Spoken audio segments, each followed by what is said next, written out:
सुप्रभातं सर्वेषां कृते शुभकामना मंगलकामना। अद्य वयं कारकाणि पठिष्यामः। कारकाणि षड् भवन्ति। षड् कारकाणि भवन्ति कर्ता, कर्म, करणं, संप्रदानम्, अपादानम्, अधिकरणं च। षष्ठी संबंध को और संबोधन को कारक नहीं माना गया है, वे केवल विभक्तियां हैं। क्रिया, किसी कार्य का करना और किसी कार्य का होना पाया जाए उसे हम क्रिया कहते हैं। ये परिभाषा आपको याद है, स्मरण है। परंतु करना क्या होता है और होना क्या होता है? करना में गति होती है, जैसे मैं जाता हूँ, मैं खाता हूँ, पीता हूँ, ये करना क्रिया है। होना क्रिया में स्थिरता होती है, मैं हूँ, मैं करता हूँ, मैं स्थिर हूँ। पंखा चलता है, ये करना क्रिया है, और पंखा है, ये होना क्रिया है। तो सबसे पहले हम किसी वाक्य को बोलते हैं तो उसमें सबसे पहले क्रिया को पहचानना है। तो क्रिया वालों को परिभाषा याद है, परंतु ये नहीं याद है कि ये करना क्रिया है, ये होना क्रिया है। तो सबसे पहले क्रिया को पहचानना। क्रिया के साथ हम कौन का प्रश्न करेंगे तो हमें कर्ता मिलेगा, और कर्ता में प्रथमा होती है।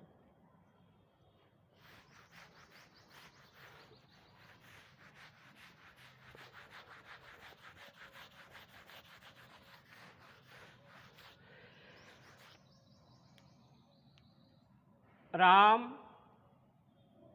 गांव जाता है।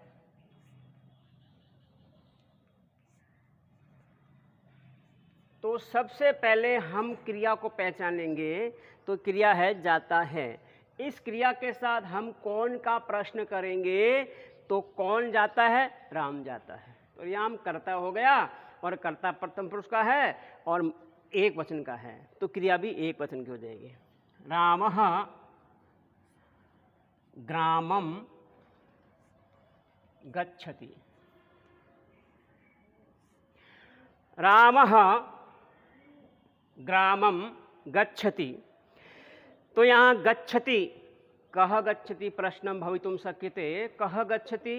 रामः गच्छति। अत्र राम कर्ता अस्ति और कर्तरि प्रथमा विभक्ति भवति। तो गच्छति क्रियायाः कर्ता कः? रामः। रामः गच्छति। कौन जाता है? राम जाता है। तो राम कर्ता हो गया और कर्ता में प्रथमा विभक्ति होगी, और कर्ता एक वचन है तो क्रिया भी एक वचन हो जाएगी। दूसरा प्रश्न, कहाँ? कहाँ और क्या का उत्तर होता है कर्म, और कर्म में द्वितीय होती है। कहाँ जाता है? गांव। तो ये गांव कर्म हो गया है, और कर्म में क्या करना है? जो हिंदी का शब्द है उसके ऊपर बिंदी लगा दीजिए। ग्रामम गच्छति। तो कहाँ गच्छति? प्रश्न हो सकता है कहाँ गच्छति? रामः गच्छति। कुत्र गच्छति? ग्रामम गच्छति।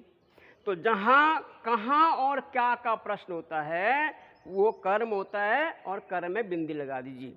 ये सरलता से है। अब आगे देखिए, यहाँ अनुस्वार आ गया। कभी म होता है, कभी अनुस्वार। यदि अनुस्वार के बाद व्यंजन हो तो ये अनुस्वार होता है, और यदि यहाँ आगे स्वर हो तो वह म हो जाएगा। जैसे रामः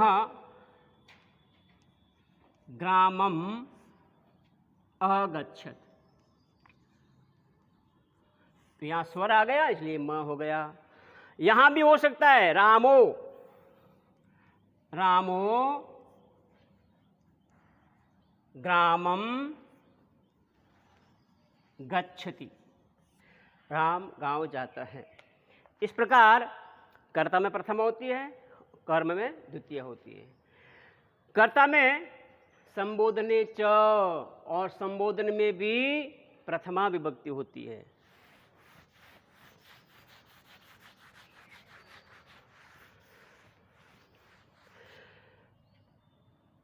संबोधने च,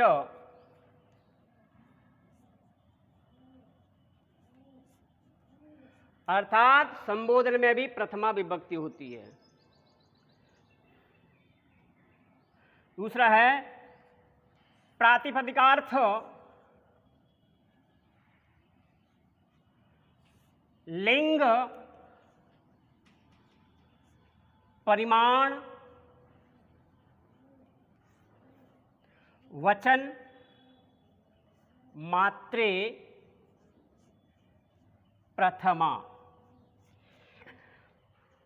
प्रातिपदिक अर्थ, ऐसा शब्द जिसका अर्थ निकलता हो उसको हम प्रातिपदिक कहते हैं। तो प्रातिपदिक के अर्थ में, लिंग के अर्थ में, परिमाण के अर्थ में, परिमाण नाप चौक के अर्थ में, वचन के योग में प्रथमा विभक्ति होती है। मात्र कहने का अर्थ है कि इन सब के साथ, प्रतिपदिक अर्थ के मात्र में, लिंग के मात्र में, परिमाण मात्र में, वचन मात्र में प्रथमा विभक्ति होती है। तो प्रश्न प्रथमा कहाँ कहाँ होती है? जो प्रतिपदिक, जैसे रामः, रामः ये प्रातिपदिक अर्थ है, इसके योग में प्रथमा विभक्ति होगी। सीता प्रातिपदिक है। लिंग पुल्लिंग, बालक, बालिका। परिमाण द्रोणोव्रीहि, नाप, गेहूं को नाप पहले प्राचीन काल में नापते थे, एक बर्तन बड़ा होता है तो उसको नाप कहते हैं, तो द्रोणोव्रीहि। वचन एक वचन, द्विवचन, बहुवचन, बालकः एक वचन, बालकौ द्विवचन, बालकाः बहुवचन। इस प्रकार प्रथमा विभक्ति का प्रयोग होता है।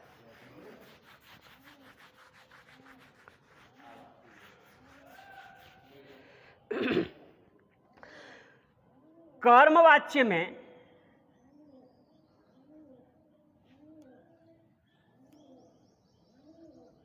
कर्म में प्रथमा होती है।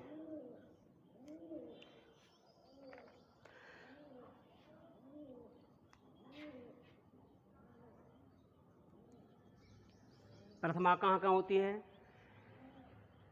प्रथमा अर्थ प्रातिपदिक अर्थ, लिंग, परिमाण, वचन, मात्र प्रथमा, संबोधने च, संबोधन में प्रथमा, और कर्मवाच्य में जो कर्म होता है उसमें प्रथमा विभक्ति होती है। जैसे रामेण पाठः पठितः, तो यहाँ कर्मवाच्य में प्रथमा होगी। तो प्रथमा कहाँ कहाँ होती है? तो इन तीन जगह होती है, संबोधन में, प्रातिपदिक अर्थ, लिंग, परिमाण, वचन मात्र में, और कर्मवाच्य में कर्म में प्रथमा होती है। आगे कर्मकारक,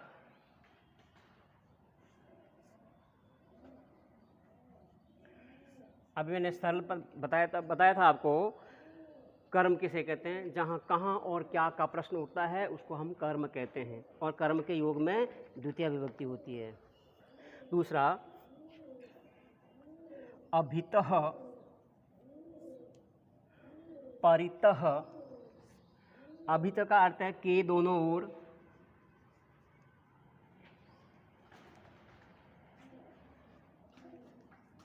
परितः के चारों ओर,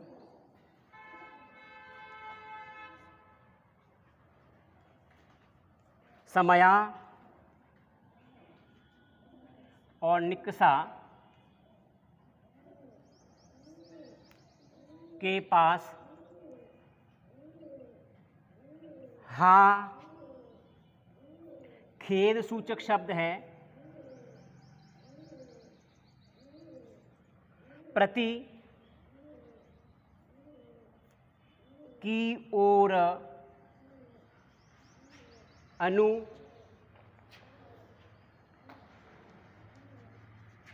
के पीछे।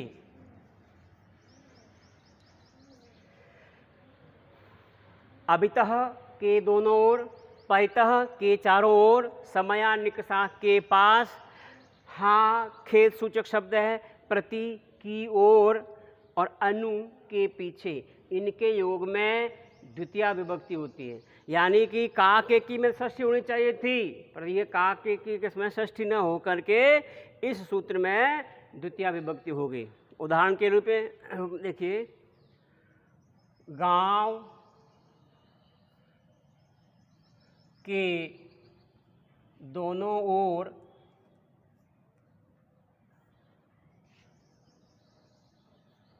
वृक्ष हैं, गांव के दोनों ओर वृक्ष हैं, तो सबसे पहले हम क्रिया को पकड़ेंगे। तो क्रिया को पकड़े तो ये क्रिया ये है क्रिया है, होना क्रिया है। हम प्रश्न करेंगे कौन है, तो आपका प्रश्न उत्तर होगा वृक्ष हैं। तो यहाँ वृक्ष कर्ता हो गया और कर्ता में प्रथमा विभक्ति हो गई। अब ये वृक्ष बहुवचन है, तो वृक्षः वृक्षौ वृक्षाः, रामः रामौ रामाः। यहाँ वृक्ष को पुल्लिंग माना है, वृक्षाः सन्ति, वृक्षाः सन्ति। के दोनों ओर को लिखेंगे अभितः, अभितः। और अभितः के योग में कौन सी विभक्ति होगी? द्वितीया। तो हो जाएगा ग्रामम अभित। यहाँ स्वर म आ गया क्योंकि आगे स्वर है। तो ग्रामम अभितः वृक्षः सन्ति, गांव के दोनों ओर वृक्ष हैं। गांव के पास नदी है, गांव के पास नदी है। क्रिया ढूंढना हमने, है आया क्रिया है, कौन? नदी। नदी कर्ता हो गया, कर्ता में प्रथमा नदी, अस्ति नदी है। के पास को क्या कहेंगे? समया या निकषा में दोनों में से एक का प्रयोग करना है, समया। और ये अव्यय है, इनके योग में द्वितीय विभक्ति हो जाएगी ग्रामम। अब यहाँ बिंदी लगी क्योंकि आगे व्यंजन है, इसलिए अनुस्वार हो गया। ये संधि को मोनुस्वार संधि कहते हैं। कभी म होता है, कभी अनुस्वार होता है। यहाँ अनुस्वार हो गया क्योंकि आगे व्यंजन है, यहाँ म हो गया क्योंकि आगे स्वर है। खेद सूचक, हा दुष्टम, दुष्ट के लिए खेद। किसी ने किसी को पाप कर दिया, कोई जानवर को मार दिया, तो कहते हा दुष्टम। तो ये हा खेद सूचक शब्द है। प्रति की ओर, मैं विद्यालय की ओर,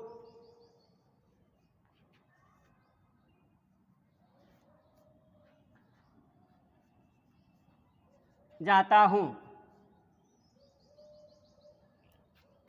जाता हूं क्रिया, कौन? मैं। उत्तम पुरुष का हो गया अहम विद्यालयम प्रतिगच्छामि,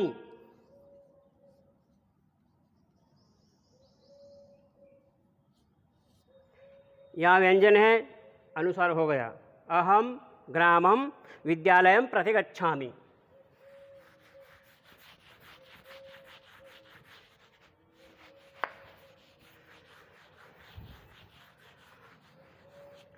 राम श्याम के पीछे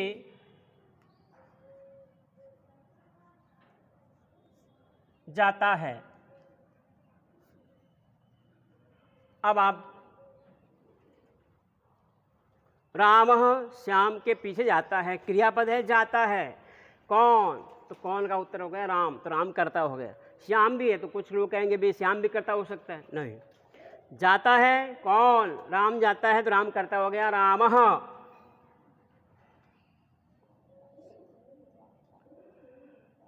श्यामम, यहां द्वितीय विभक्ति हो गई।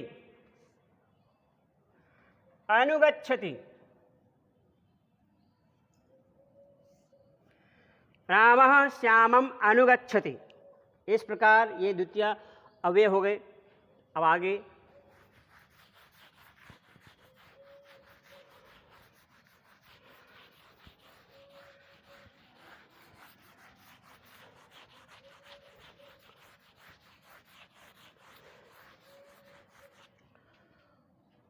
अधि सींग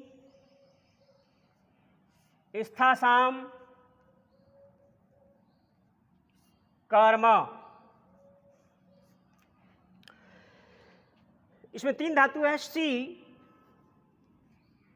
सोना, स्था रुकना या बैठना, और आस रुकना या बैठना।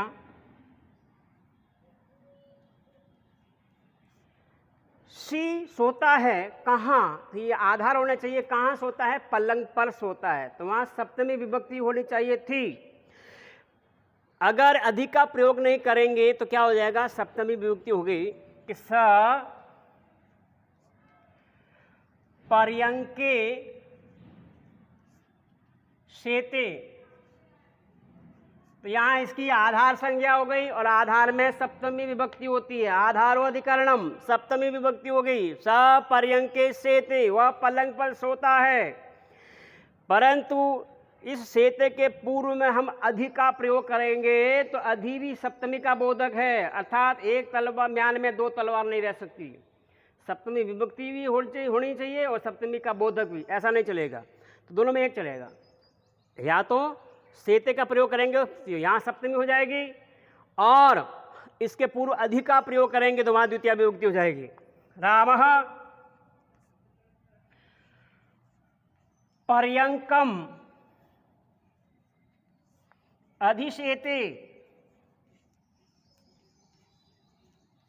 रामः पर्यंकम अधिशेते, यानी हम शेते का प्रयोग करेंगे तो यहाँ सप्तमी हो जाएगी पर्यंके, क्योंकि पलंग आधार हो गया और अधि स्वयं आधार है, तो इसके योग में भी द्वितीय विभक्ति हो गई, पर्यंकम अधिशेते, पलंग पर सोता है। उसी प्रकार पर्यंकम तिष्ठति, पर्यंके तिष्ठति और पर्यंकम अधितिष्ठति, पर्यंकम आस्ते, पर्यंके आस्ते और पर्यंकम अध्यास्ते, तो अधि स्वयं सप्तमी का बोधक है, इसलिए सप्तमी विभक्ति का प्रयोग नहीं होगा, वहाँ द्वितीय विभक्ति का प्रयोग होगा।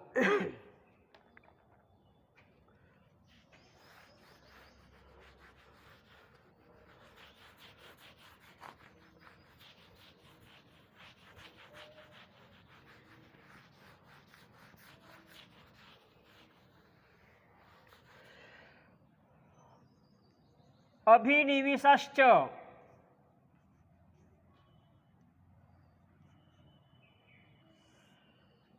विश्व में प्रवेश करना, जैसे प्रवेश तो विष धातु है, इसमें प्र उपसर्ग है, विष धातु है, प्रवेश करना उष्णा, तो विष धातु से पहले यदि अभि और नी उपसर्ग का प्रयोग हो जाएगा तो इसकी भी कर्म संज्ञा हो जाएगी। अभिनिवसते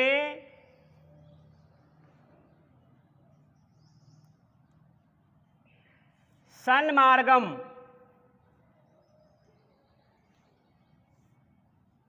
अभिनिविशते सन्मार्गम, मार्ग पर चलता है, अगर इनका प्रयोग नहीं होगा तो मार्गे विशते,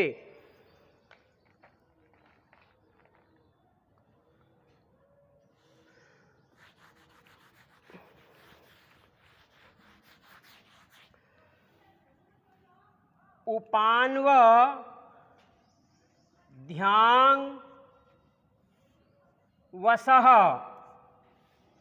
वस धातु, वस धातु में भी आधार में अधिकरण होता है, सप्तमी विभक्ति होती है, परंतु इनके योग में जब लगेगा तो यहाँ सप्तमी न होकर के द्वितीय विभक्ति हो जाएगी। वस में निवास करना, वसती, रहता है, कहाँ पर, रहने का आधार होता है तो आधार में सप्तमी होती है। वने वसति, वन में रहता है, कुत्र वसति, कहाँ रहता है, वने वसति, यहाँ सप्तमी विभक्ति हो गई। और यदि इनके आगे उप का प्रयोग कर देंगे तो वहाँ सप्तमी न होकर के द्वितीय विभक्ति हो जाएगी। रामः वनम उपवसति, रामः वनम उपवसति, और अगर उप का प्रयोग नहीं करेंगे तो वहाँ सप्तमी हो जाएगी। रामः वने वसति, उसी प्रकार अनु, अधि, आ, अनुवसति,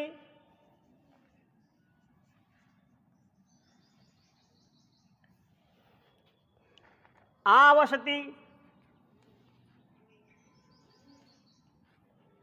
और अधिवसति।